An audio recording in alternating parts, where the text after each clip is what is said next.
quite honored today to introduce to you our presenters. We have Dr. Laura Taylor from USIS's Graduate School of Nursing, Dr. Matthew Hawks from USIS's School of Medicine, and Dr. Beth Marcellus from USIS's Education and Technology Innovation Support Office, or ETI for short. I'm going to throw it back over to Dr. Marcellus. Thank you. So I want to pause for a moment to let you read the goals for today.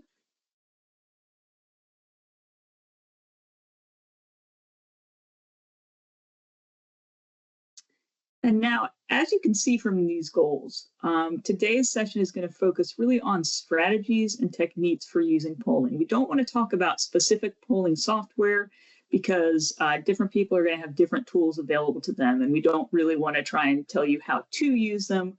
We want to talk about sort of how to incorporate them into what you're teaching.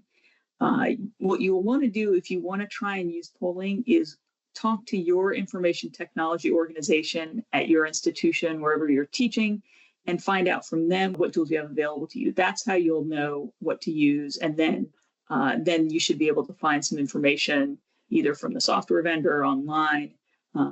But we're not going to talk to you about specifically how to get a poll into your presentation today. We're going to talk more about the educational side. Also, remember, as you're thinking about polling tools, a lot of web conferencing software has polling tools built in. So you may want to look at the options there as well if you're teaching via a video or a web conference. So before we get into some of the details, I do want to talk a little bit about why you might want to poll. What are some of the benefits of polling?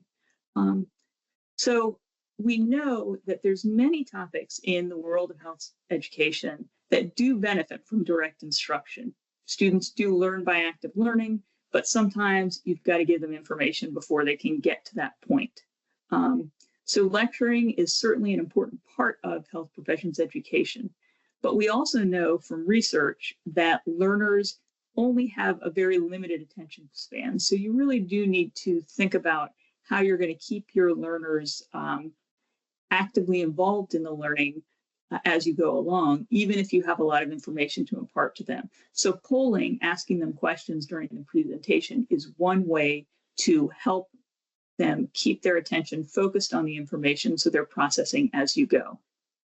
Another important element, another thing that polling can do for you is give you feedback on your performance, what's going on in the classroom around you.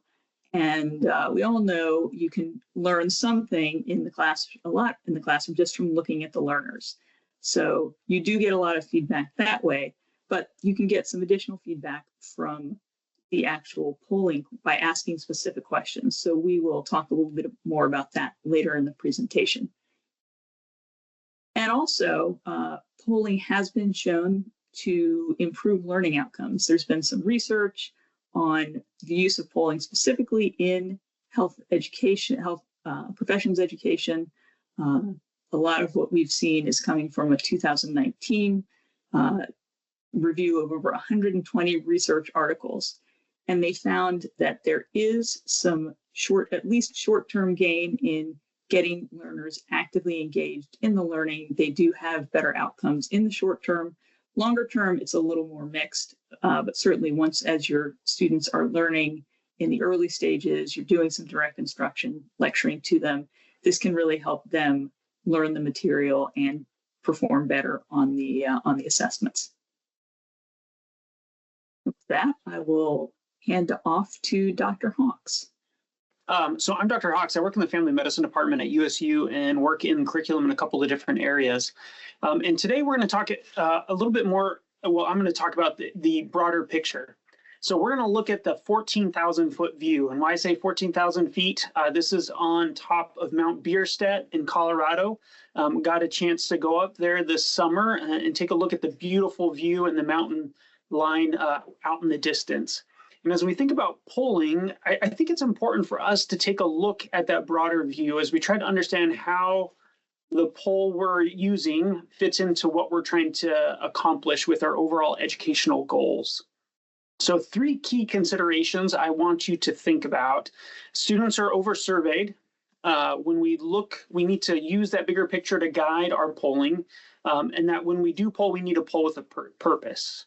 All right, so let's use an example of one of my clerkship students. So I run the family medicine clerkship. I also serve as the chair of the Council of Clerkship Directors. And so as we think about polling, we want to know what's happening with our students. We want to know their perspective. We want to know how to support them. And so we constantly want information back. But when we take a step back and think about the polls they're having, they're pretty extensive. So we're going to just take a look at those. Initially, students are required to take polls in order to meet specific outcomes. The LCME wants specific outcomes measured. So as a school, we have to gather those outcomes. So these are examples of different surveys that occur throughout the year. Some of these happen every 5 weeks. Some of these are happening every couple of months. Some of these are happening every time they have an individual session with a teacher or a lecture or an assignment that's due. Ultimately, when you start to add these up, you're looking at tens of different polling scenarios that are occurring throughout just the clerkship year itself. And we talk to students, they are overtasked, and it's challenging to get quality data and information out of students when we ask them the same questions too consistently. So how do we address this? How do we look at this fatigue, and how do we maximize our time and the questions that we do ask our students? I would encourage you to ask these 3 questions as you start to look at your polls. What is the purpose of the survey? Why are you doing it in the first place? Is there a survey that already exists that's collecting similar data that you could either add to, or that you can just pull that data from that location? How will the survey you're using impact your curriculum or your session? That's probably the most critical question. Is it really going to change what you're doing, either actively during the session or in the bigger curriculum? If not, I would encourage you to put that survey back in your pocket and maybe save it for a future time when it will make a meaningful change for you and what you're trying to accomplish. And then we talk about polling with a purpose. This can be a challenging piece. We'll get an example here from Dr. Taylor in just a few minutes on how to apply this for individual sessions. But there are so many different products that exist. So how do we get into those individual products and find the right one for our situation? We're on Teams today because it's more nationally available to our national faculty around the country. Google Polls works really well here at USU. Poll Everywhere can be super helpful in different scenarios. And so being aware of what options are out there and being intentional about selecting them is important. As we ask our questions, we need to be intentional about which ones we include. So using narrative versus multiple choice really helps you get at the intent of the answer you're trying to address. And what you're trying to address should be focused around your objectives. So either for your individual session or overall curriculum, gathering information that's going to feed back to those objectives and ultimately feedback to changing the curriculum to improve educational outcomes should be the intent of the majority of the questions that we're asking. By following these basic concepts from the big picture, we'll be able to focus our energy, focus the polling that we use to something that can help provide tangible outcomes and changes for the future and decrease some of that overall fatigue for our students, increasing the quality of information that we gather. And that is what we have for the larger picture, and I'm excited to introduce more specific strategies with Dr. Taylor. Hey, good afternoon or good morning, good evening, depending on where we are in our location, which is part of the purpose of some of the things that I'd like to share with you today in terms of engaging with your audience. My name is Laura Taylor. I'm a professor in the Graduate School of Nursing, and I have been using polling in some way, shape, or form for nearly, it's just a while since the Earth's crust was cooling, we'll put it that way. And I started doing some polling when it was just you put A's on a piece of paper and they, it works that way too, A, anybody know what COPD is? B, emphysema, bronchitis. So I'm going to share with you a couple of ways that I have integrated this technological polling for engagement, for reinforcement of content, and also for classroom assessment techniques. So on the left is engaging your audience. I have had the privilege working at USIS to travel globally. And frequently there are times when I do not get to go with anybody to a conference, and you may find yourself in a similar situation. And what I have found is that you can use polling to begin a conversation with other members at a conference and help build a network.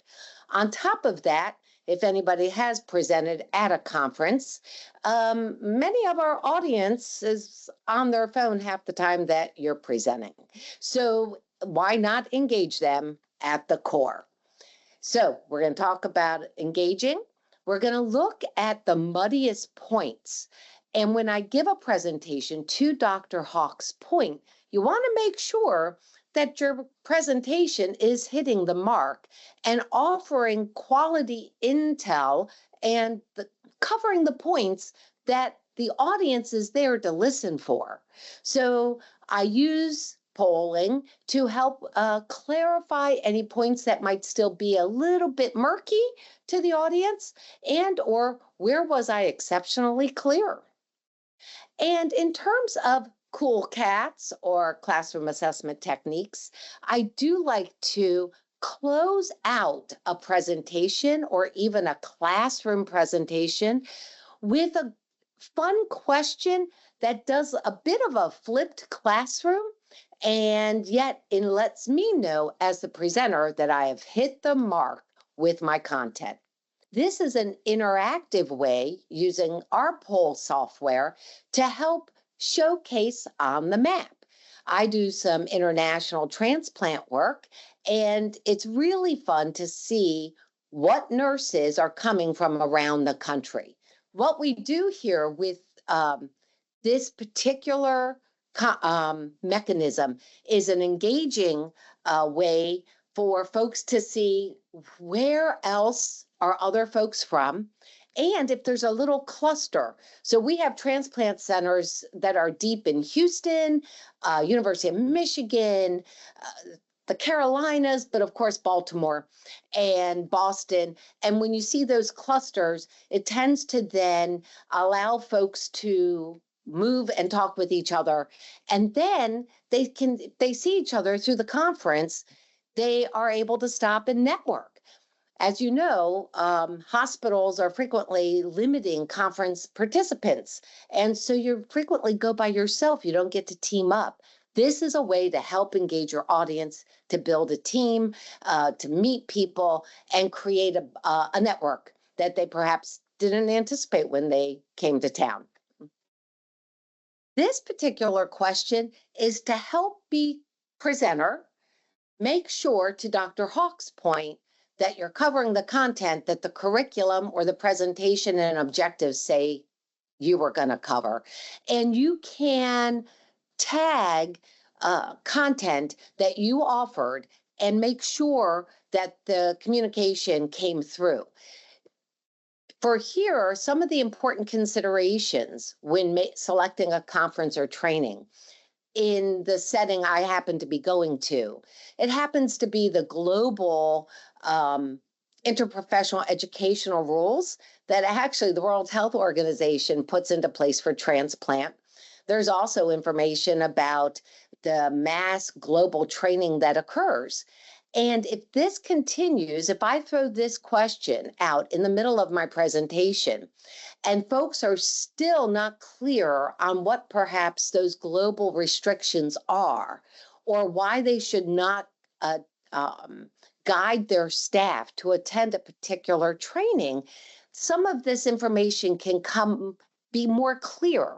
And as a presenter, you might be able to shift your content a little bit or clarify the muddy point of a confusing statement that you may have made during the presentation. So this is a way to kind of, again, get to the clarity of the way you want to share the information that you're there to share.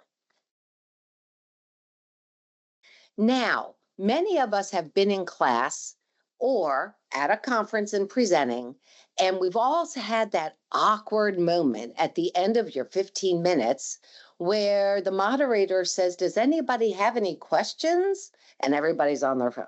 So what I love to do is I will put this question up and I will first say, let's do a think, pair, share. Turn to your neighbor or turn around to one of the folks in the audience and ask them what's one thing that they learned today, one new thing, and have them share it. Then they can poll together and put their answers. Frequently, your listeners heard something different from one conversation to the other, where one individual is very concerned about the cost, the other is very concerned about the availability of the resources of the training in terms of why go to a training about a procedure that their facility would not even be able to do. And that could be something they just had not considered in the past. So the first piece here is turning and doing some interaction, but then having the two of them poll and report back what is one new thing you can take away today. And it all goes on the big screen. So then everybody's learning that everybody heard a little something different that day. And perhaps you could team up if you have a repeat of content as you're going through the presentation. So if you see 6 individuals or 6 separate posts that talk about costs for their staff, then maybe you can pause, have the individuals raise their hand who texted costs, and then move them together to talk a little bit more deeply about costs and where they're from and how it can advance their training opportunities. So using the technology to give you a sense of the clarity of your communication and build a community of the individuals who took the time to attend your presentation. And those are my classroom presentation assessment techniques. I believe we go now to Beth. Building on what Dr. Taylor has talked about, let's look at some other ways that polling questions can be used in the classroom. The first is just a very basic recall or knowledge question, and this is probably the most common type of question to be used. So, for example, you could ask, what does CAT stand for? And have learners select the correct answer.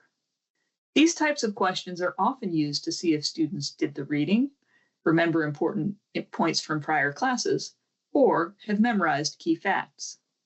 When you use this type of question, you can scaffold learning by asking a series of questions that build on each other. And you can amplify the effect of knowledge questions by following up and asking students to rate their confidence in their answers, high, medium, or low.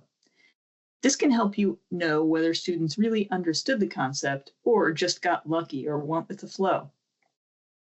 Now, one major benefit of using polling software rather than asking questions verbally is that anonymity increases the likelihood of honest answers. Your students don't have to worry about what their peers think, so they can answer more honestly, especially if you remind them that the answers are anonymous and you want them to answer truthfully. While polls are great for checking knowledge, they can also be used for higher levels of learning. So you could ask a complicated case-based question and then ask learners to identify the best answer choice. Note that by asking them to choose the best choice and then giving them a number of reasonable choices, you require them to demonstrate a deeper understanding of the concept. The answer to this question, by the way, is C. So there are a number of ways that you can use conceptual understanding types of questions.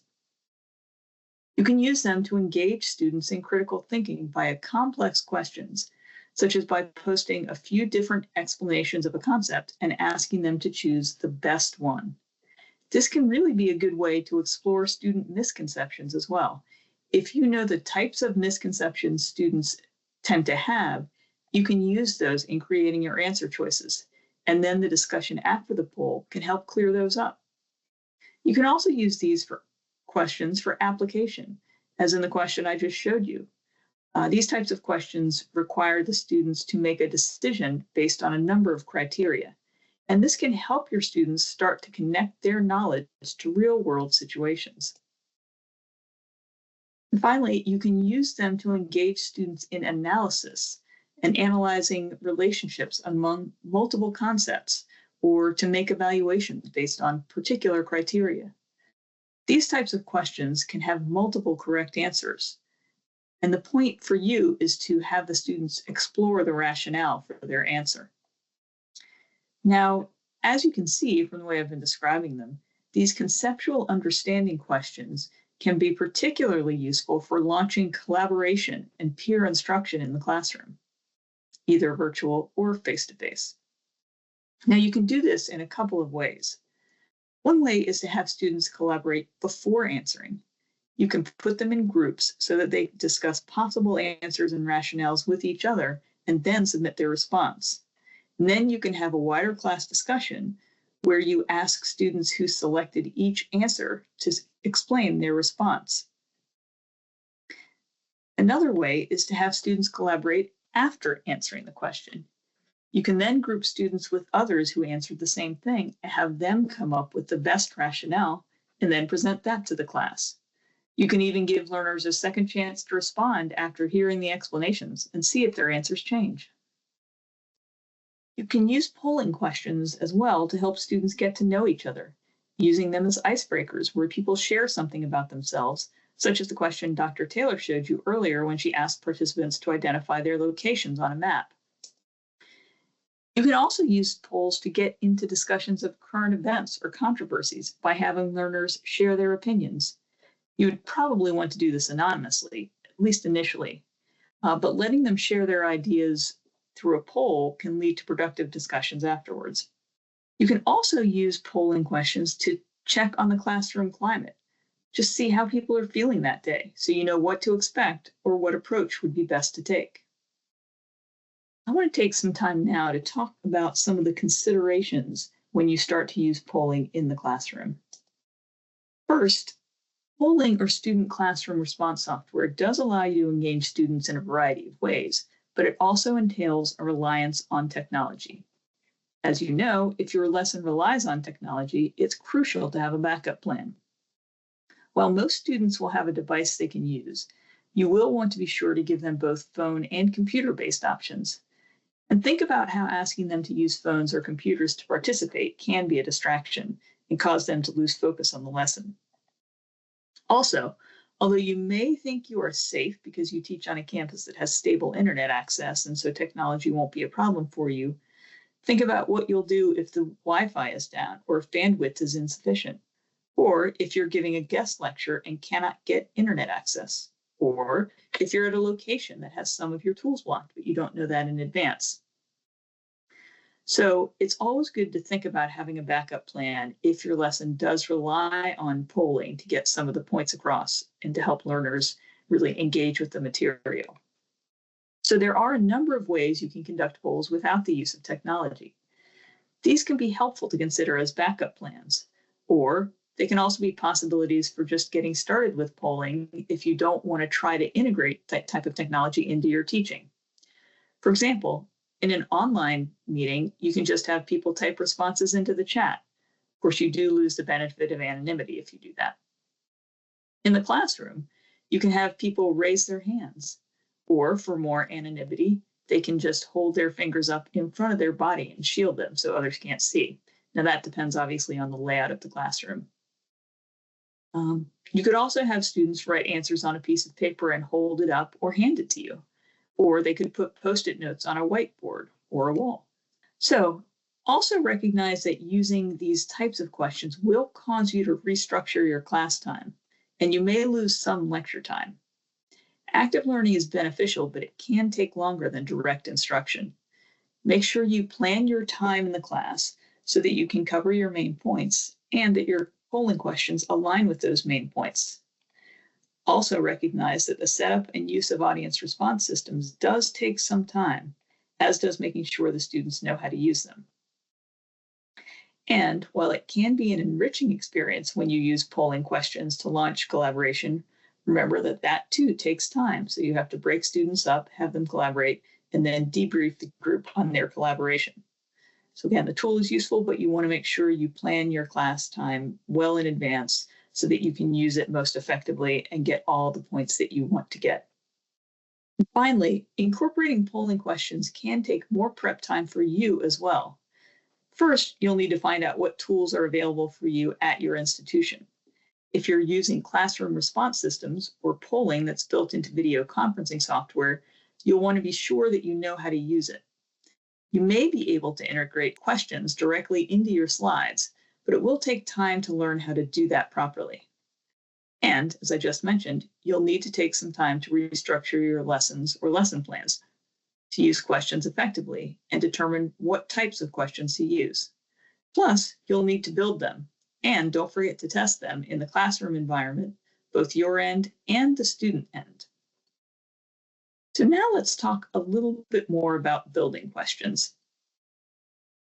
One of the subtexts of today's presentation was to show you different types of questions you can use with polling software.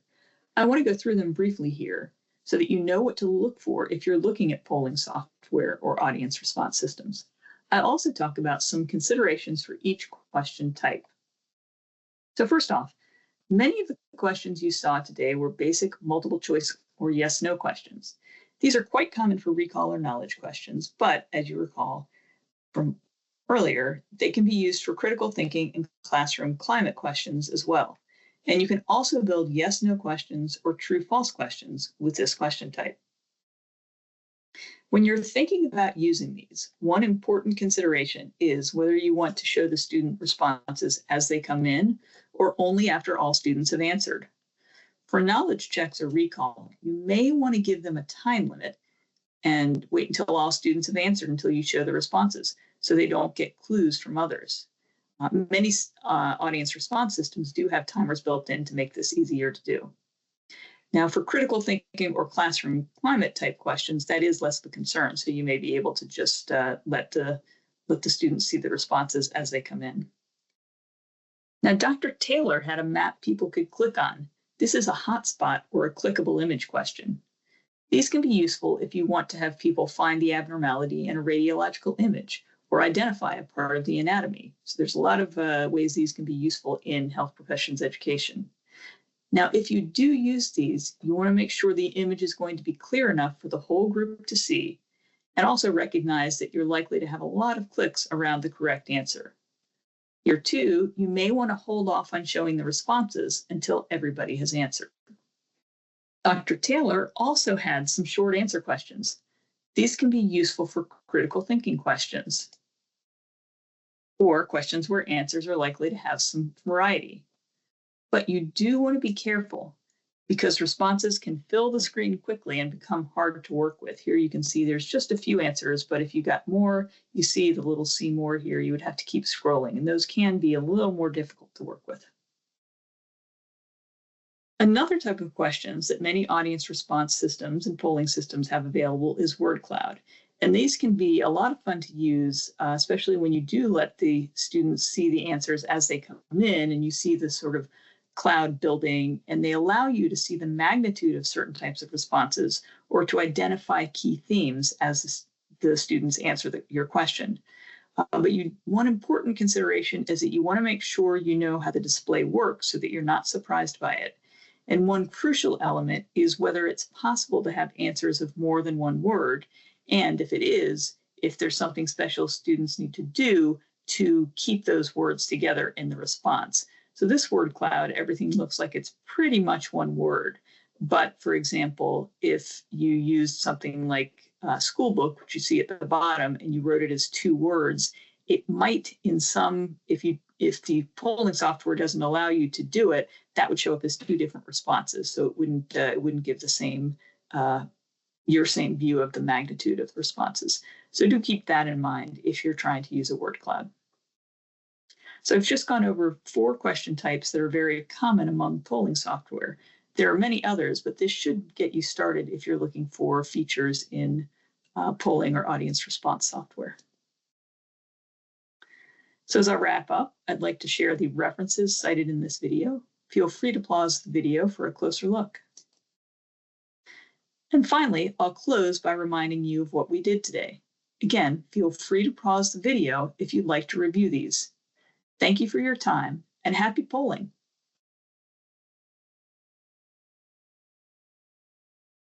Thank you for watching today's Teaching with Technology Brown Bag session. You can view all Teaching with Technology Brown Bags on the USU YouTube channel under the full ETI playlist. Have a nice day.